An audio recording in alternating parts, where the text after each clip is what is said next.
Baik, salam jumpa kembali di sesi kedua untuk Culture Energy Review. Sebenarnya kemarin sesi pertama kita mau bahas sedikit ya reviewnya. Di sesi pertama kita bahas tentang bagaimana melakukan penerapan perencanaan perubahan yang ingin dilakukan di bidang sumber daya manusia. Untuk di sesi yang pertama, kita menerangkan bagaimana peran leader untuk melakukan tahapan inisiatif perubahan dan inisiatif apa saja sih yang diperlukan untuk membangun sebuah atau mengembangkan sebuah organisasi. Seperti yang diharapkan atau disasar oleh satu tujuan khusus yang ingin dicapai. Kemudian di sesi 2 ini, kita akan berbicara bagaimana cara mengeksekusi, kemudian bagaimana kita mengembangkan kompetensi yang ada di organisasi kita melalui proses atau metode pengembangan yang kita kenal sebagai coaching. Dan di samping coaching, ada juga tentang program-program pengembangan individual lain yang kita kenalkan untuk membuat seluruh program pengembangan organisasi mudah untuk dieksekusi atau dilakukan. Baik, kita mulai saja kalau begitu. Jadi saya mengenalkan dengan grup coaching, Bapak Ibu rekan pembelajar semuanya. Kenapa grup coaching? Saya memilih karena ini adalah pendekatan yang kemungkinan bisa dilakukan oleh semua pihak, karena di mana ada perubahan, maka di situ ada tim yang terlibat di dalamnya. Dan di grup coaching itu nanti akan kita bagi dengan beberapa pemahaman tentang bagaimana menerapkan ini ke dalam masing-masing individu dengan pengembangan kompetensi yang ingin dicapai. Baik, saya mengenalkan dengan istilah squad coaching agar mudah, karena semua tim yang terlibat di dalam setiap perubahan adalah satu kesatuan, maka setiap orangnya adalah squad kita yang kita ingin libatkan dalam setiap tahapan perubahan. Ada dua hal yang ingin saya bagi di situ. Bagaimana kita akan bicara tentang melakukan review, monitoring, rewarding, dan melakukan strategi tentang pemberian rewarding dalam sisi strategis dengan konsep leaderboard yang nanti akan saya coba sampaikan. Kemudian tentang individual plan, pengembangan individu, kita akan coba mengenalkan grow model, mungkin ini sudah dipahami oleh rekan pembelajar Bapak Ibu sekalian. Jadi dengan grow model ini, setiap personil yang ada atau setiap squad yang ada di organisasi kita juga akan kita bantu untuk melakukan pengembangan kompetensi sesuai dengan arah perubahan yang ingin kita capai. Setelah kita menemukan metode pengembangan yang sesuai atau model-model kompetensi yang kita tentukan, maka kita perlu melakukan pengembangan ini ke seluruh squad yang ada di organisasi kita melalui peran seorang leader dan peran seorang rekan atau peers atau bahkan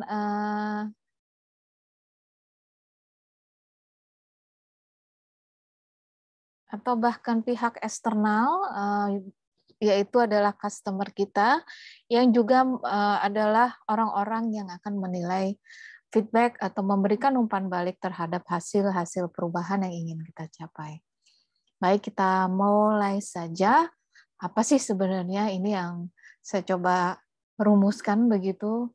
Sebenarnya ini bukan istilah yang baru, karena coaching kita sudah tahu, prosesnya adalah basisnya adalah kemitraan untuk mendapatkan satu percakapan yang melatih potensi mereka, dan menggali apa sih yang ingin kita maksimalkan dari potensi yang dimiliki sesuai dengan sasarannya. Sesuai dengan apa yang saya coba sampaikan di buku saya, kita mengenalkan tentang feed forward method. Jadi yang sudah di sesi sebelumnya kita bicara tentang feed forward, kita bisa gunakan itu dalam sesi coaching yang ada di Squad Coaching ini. Jadi dengan feed forward method, kita tahu bahwa setiap orang yang ada di organisasi kita ingin kita latih untuk melatihkan diri juga bagaimana memberikan umpan balik yang mengarah kepada pengembangan future forward. Jadi mengarah kepada pengembangan masa depan mereka setiap saat. Dilakukan dalam sesi grup dan individu dan memastikan bahwa setiap orang memiliki sistem monitoring dan sistem evaluasi tentang hasil dari proses-proses coaching yang mereka rasakan atau mereka alami.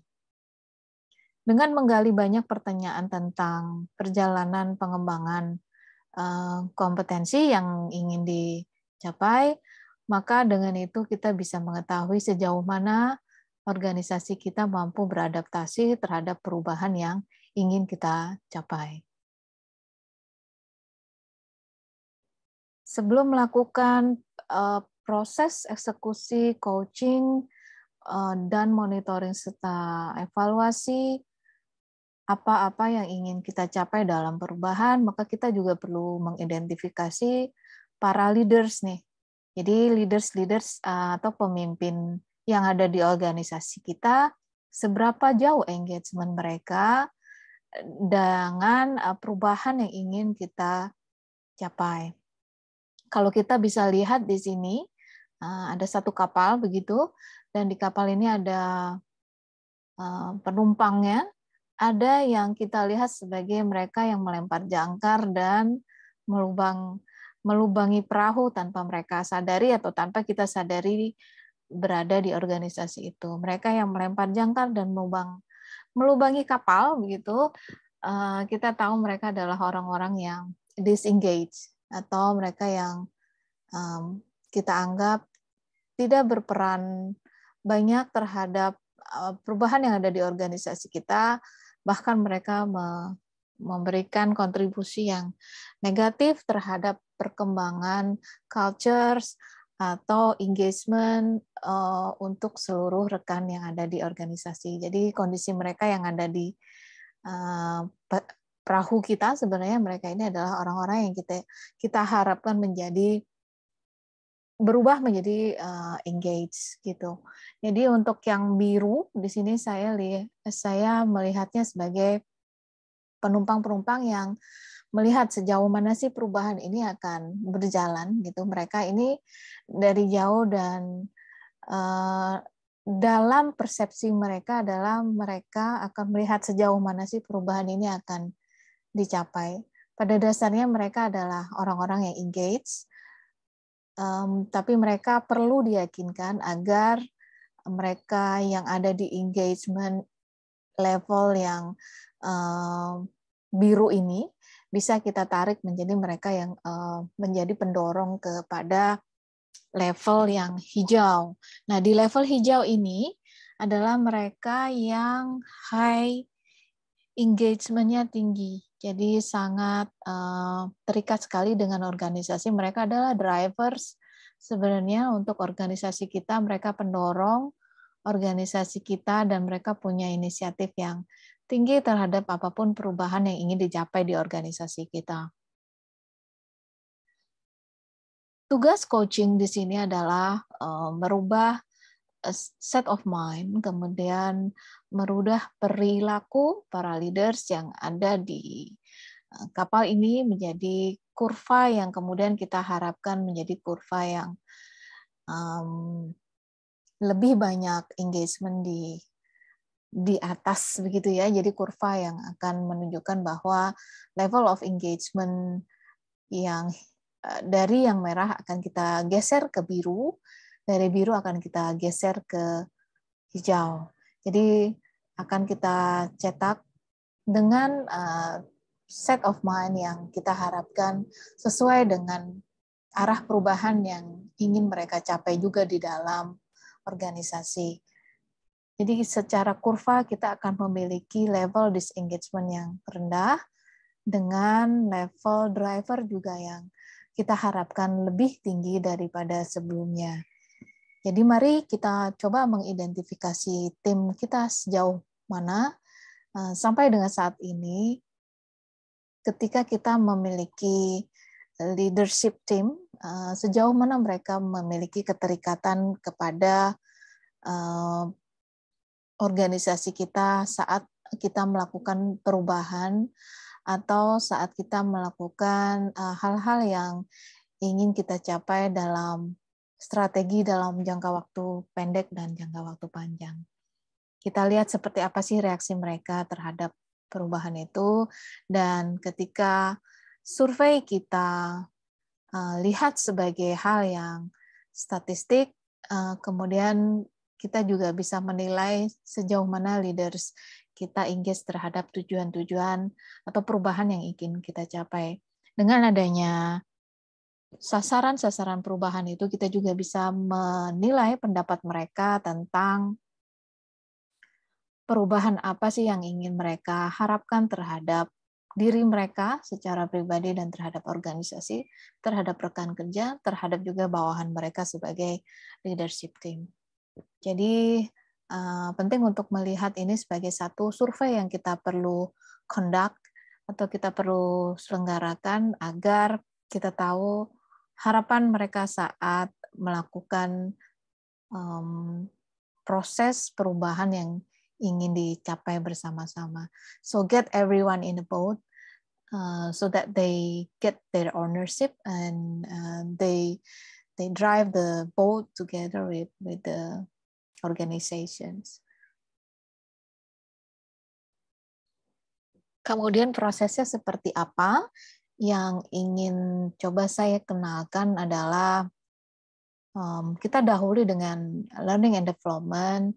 Jadi kita memastikan bahwa surveinya tadi sudah dilakukan dan kita mampu mengidentifikasi sejauh mana engagement para leaders kita terhadap perubahan yang ingin dicapai dan apa saja umpan balik yang kita perlu dapatkan dalam sisi apa yang ingin mereka lakukan ketika organisasi melakukan satu perubahan yang signifikan terhadap kinerja mereka dan terhadap capaian yang ingin dicapai oleh keseluruhan organisasi.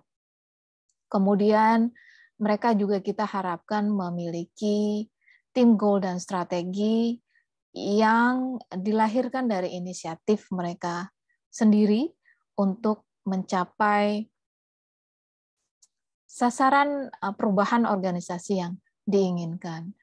Tentu saja ini semua proses di learning and development semua dari inisiatif para leaders sendiri ya. Jadi dengan task and timeline, mungkin dengan strategi itu mereka harus mengidentifikasi apa saja yang mereka harus lakukan, dan dengan metode-metode yang kita sudah mengenal gitu ya, dengan menganalisa strength and weaknesses, SWOT, metric, dan apa yang ingin mereka coba lakukan untuk menjawab tantangan-tantangan di tahapan perubahan itu. Kemudian mereka juga akan melatihkan feed forward exercise antar tim yang ada di leadership team, just because they're supporting each others, karena mereka akan saling bekerja sama satu sama lain untuk menguatkan berkolaborasi dalam satu proses perubahan yang ingin dicapai. Kemudian ada setelah learning and development, kita set of mind dari setiap tahapan strategi yang ingin mereka hasilkan, maka mereka akan beralih pada tahapan berikutnya, yaitu group dan individual goal setting. Jadi grup di sini adalah tim yang di bawah mereka, kemudian individual adalah dari dalam diri mereka. Jadi mereka juga perlu melakukan setup kompetensi apa yang dirasa sangat mereka perlukan untuk melakukan perubahan dari seluruh tahapan sasaran organisasi yang sudah dirumuskan begitu, dan mereka juga akan perlu melakukan tugas-tugas individu mereka secara pencapaian kinerja. Jadi secara individual mereka akan bertanggung jawab dalam individual goal setting dengan pengembangan diri mereka. Kemudian mereka juga bertanggung jawab atas keseluruhan grup atau tim yang ada di bawahnya dengan seluruh strategi inisiatif yang mereka sudah rumuskan sebelumnya. Jadi mereka akan dekat sekali dengan evaluasi dan monitoring tentang kedua hal ini dalam tahapan perubahan. Kemudian siapa sih yang akan mengcoaching mereka? Mereka akan memiliki mentor, baik itu dari internal begitu. Jika diperlukan mungkin mereka perlu mendapatkan satu orang professional coach gitu, maka kita juga perlu melakukan itu secara profesional, karena di sini transformasi atau perubahan yang ingin dicapai juga mereka perlu lakukan untuk review dari setiap tahapan pencapaian diri mereka, karena mereka akan bertanggung jawab secara grup dan individual dari setiap pengembangan individu yang ada di bawah mereka atau yang ada di departemen atau divisi mereka. Begitu, jadi coaching for leaders bisa diagendakan, biasanya ditetapkan sesuai dengan kesepakatan, bisa dengan weekly coaching, mereka akan mendapatkan seorang mentor atau coach yang ada di organisasi Anda yang akan menjadi pendamping-pendamping saat mereka melakukan perubahan. Kemudian mereka akan juga melakukan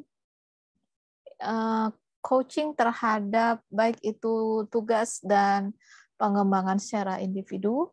Jadi ada dua hal yang akan ditanya oleh coach atau mentor dari seorang leader, bagaimana pengembangan grupnya dan bagaimana pengembangan diri mereka secara pribadi dalam proses perubahan yang ingin dicapai.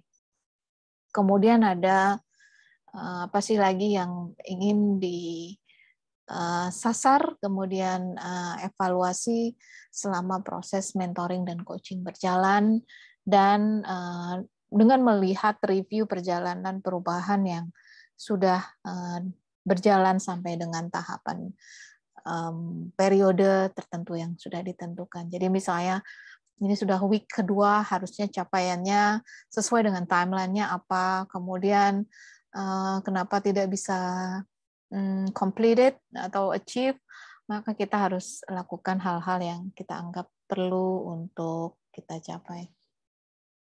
So that's all for coaching for leaders. Saya berharap cukup bisa dipahami Bapak Ibu, dan sebenarnya ini cukup mudah dan bisa dilakukan untuk semua orang atau setiap anggota yang ada di organisasi. Hanya saja kita perlu memilih coach dan mentor yang tepat bagi seorang leaders, dan untuk memilih mentor dan coach yang tepat itu, maka dia harus menjadi sosok role model yang tepat juga untuk organisasi selama proses transformasi perubahan. Jadi akan jadi hal yang menantang bagi organisasi untuk memilih coach dan mentor yang tepat bagi seluruh leader mereka. Kemudian untuk coaching for squad, ini lebih sederhana karena ini adalah proses yang diturunkan dari setiap strategi yang ada, yang dimiliki oleh para leaders, maka diturunkan juga kepada tim yang ada di bawah. Dimulai juga dengan survei. Kita perlu memberikan survei umpan balik juga kepada mereka apa sih yang mereka ingin lihat terhadap tahapan perubahan yang ingin dicapai dan seperti apa mereka ingin melihat diri mereka terhadap perubahan itu, apakah ada harapan tertentu dalam setiap karir individu, itu juga perlu kita lihat sebagai survei yang kita perlu lakukan. Agar setiap umpan balik itu kita nilai sebagai hal yang berharga untuk kita hargai selama perjalanan perubahan. Kemudian, karena tadi prosesnya cascading, jadi kinerjanya akan diturunkan dari kinerja para leaders, maka mereka juga akan supporting, mereka akan mendukung apapun yang sudah ditetapkan oleh seluruh leaders terhadap tugas-tugas mereka, dan mereka juga akan mensupport seluruh goal yang sudah ditetapkan.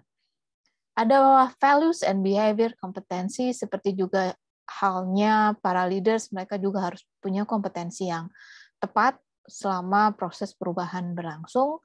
Maka value apa atau behavior apa yang diharapkan berubah selama proses-proses perubahan atau transformasi sesuai dengan sasaran yang ada yang ditetapkan oleh organisasi. Kemudian individual goal setting seperti halnya yang tadi, maka coaching-nya adalah seputar tentang perubahan, tentang perilaku mereka, kompetensi mereka yang terkait dengan individual development plan yang ada di diri mereka. Seperti halnya kita sudah menyelenggarakan performance appraisal atau performance management, maka ini bagian dari satu hal pengembangan tentang jejak individual di bidang pengembangan. Jadi ini akan melengkapi mereka selama perjalanan karena ada hal-hal yang terkait dengan value and behavior yang kita harapkan ada tambahan begitu dan perubahan yang ingin kita capai. Kemudian ada cross-function collaboration. Kita berharap mereka akan saling mensupport dalam cross-function. Jadi departemen ini akan support departemen itu dalam fungsinya terhadap supporting perubahan yang ingin dicapai bersama-sama. Jadi seperti satu rantai begitu, maka satu rantai itu tidak akan bisa berdiri sendiri tanpa rantai yang lain. Kemudian ada squad coaching, ini bisa dilakukan oleh setiap individu yang ada di organisasi untuk bisa antar peers, bisa juga atasan dan bawahan. Jadi saya menyarankan mungkin bisa peer-to-peer coaching, jadi mereka akan punya buddy dalam tahapan perubahan individual development plan. Semua orang akan memiliki rekan untuk dilihat sebagai apa sih perubahan yang ingin dicapai. Baik, jadi dalam memilih rekan untuk squad coaching ini kita juga perlu mengidentifikasi siapa high potential talent yang ada di masing-masing departemen atau di masing-masing function agar mereka juga punya peran yang lebih terhadap pengembangan rekan-rekan kerja yang lain. Jadi dengan begitu kita bisa melihat potensi-potensi baru yang mungkin akan terlihat dalam proses perubahan yang kita lakukan. Maka mereka juga bisa alternatif berikutnya, mereka juga bisa memilih kira-kira body manakah yang sesuai untuk mereka aja kerjasama selama proses pengembangan dirinya. Jadi mereka juga punya kebebasan diri untuk melihat, merefleksikan diri mereka, siapa sih yang mereka ingin ajak kerjasama dan punya keterikatan yang baik di antar sesama tim. Jadi penting untuk memiliki best friend, best coach di masing-masing function. Baik, untuk setiap progres yang sudah dilakukan para leaders, maka kita perlu melakukan monitoring dan evaluasi kira-kira pencapaian mereka seperti apa. Ini satu leaderboard yang cukup sederhana, saya sih bikinnya begini, Bapak Ibu. Jadi Bapak Ibu bisa melakukan hal yang mungkin bisa lebih baik, dan bisa terkonsep juga dengan teknologi agar mereka juga bisa melakukan review setiap saat. Karena kita punya platform cukup banyak sekarang dan Bapak Ibu boleh gunakan platform apa saja untuk mereview perubahan step-step dan melakukan rewarding untuk setiap tahapan perubahan yang ada. Jadi kalau di sini saya ada 3 kriteria, which is the highest one is super, kemudian ada well done, dan call to actions. Untuk mereka yang merah ini, dalam proses-proses coaching for leaders atau